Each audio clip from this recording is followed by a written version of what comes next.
is cutting off your family good therapy. Encouraged on social media, many Americans are estranging themselves from their families as a therapeutic step. Credit, Lucy Jones. Listen to this article, middle of 2033. Learn more. Share full article, 1.1K, by Ellen Berry, July 14th, 2024, updated 9:25 a.m. ET. As she struggled through her sophomore year in college, Zenjin spent hours in therapy, but it hadn't addressed the central strain in her life. Her parents, they called her at her Midwestern campus again and again, badgering her to fulfill their expectations, to study business, and to return to China, marry a wealthy man and raise children near them, she said. When she pushed back, her father screamed, she said, and her mother wept. The pressure made it hard to function, and Zenjin fended off thoughts of suicide. But when she brought this dynamic up with her therapist, she said, they would always stand by reconciliation, and family is everything. They would always look at the problem from the parents' lens. That's when she discovered Patrick Tian, a licensed social worker from Massachusetts with tousled hair and a massive YouTube following. Mr. Tian's videos introduced her to a new idea that to heal from childhood trauma, it may be necessary to go no contact from abusive parents. Around half of Mr. Tian's clients restrict or sever ties with their families, which he describes as brutally hard, but when it is appropriate, deeply rewarding. Advertisement. Skip advertisement. On Mr. Tian's website, you can fill out a toxic family test, which measures your family on a 100-point toxicity scale. You can access a webinar explaining how to write a no-contact letter. He suggests, I'm doing a family cutoff to get space to recover from this toxic and dysfunctional family.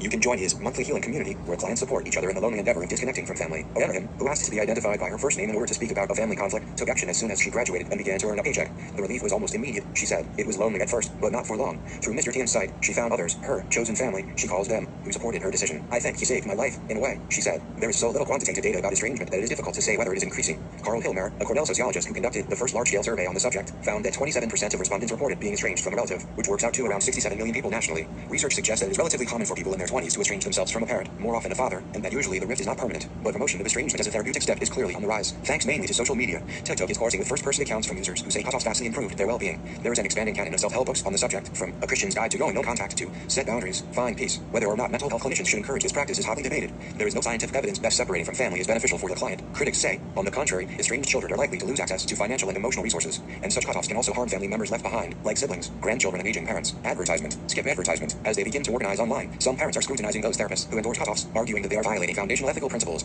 Therapists are trained to avoid imposing their own views when clients contemplate major decisions, and to uphold the principle of non-maleficence, or doing no harm. And for the most part, they are taught to regard family relationships, even flawed ones, as an important part of a flourishing life. Mr. Tian, 47, is not shy about challenging these ideas. He first cut off from his own family nearly 30 years ago, when the idea percolated on the fringe of the mental health field. That's changed. Coming out of the coronavirus pandemic, interest in going no contact or low contact to heal childhood trauma had grown so swiftly that Mr. Tian has restructured his practice to address a mass audience. The movement right now is that we can break a cultural norm, he said. The structure is becoming undone around family is everything. I think it's a good thing. It's helping people see things in a different way, that regardless of the connection, abuse is abuse. Image. Patrick Tian, a licensed social worker from Massachusetts, says that restricting or severing ties with family can be brutally hard, but when it works, deeply rewarding. Credit.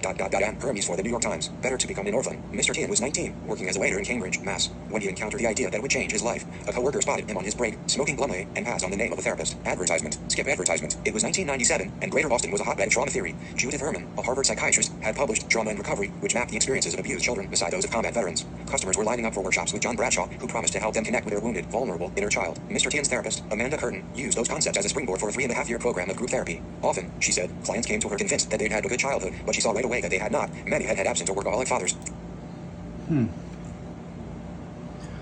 I can remember back in college, I didn't want to play football. Boston College, we went to the Tangerine Bowl, Doug Flutie and all of that, but my neck was really cracking. Right now, I'm 61. I have arthritis in the neck, those sorts of shattered disc in my upper neck, which is painful. Oh my God! And I really didn't want to take the drugs or steroids, because right now I'm like 160. Back then, and my parents were like, they were just, it was a miracle I got into Boston College. It was a real good school, because I had severe dyslexia, and all through high school I was in nothing but special ed class. I mean, that was just it, nothing but special ed class all that time. And that was very difficult. And those some of my classes, I say, were easy because the teachers got my intellect. I had no preparation, so the whole challenges were like off the chart, difficult, hard, and challenging. So, oh my God. So I really resonate with this. In 1982, when I went to college, Alice Miller was big. The Trauma of the Gifted Child. Oh.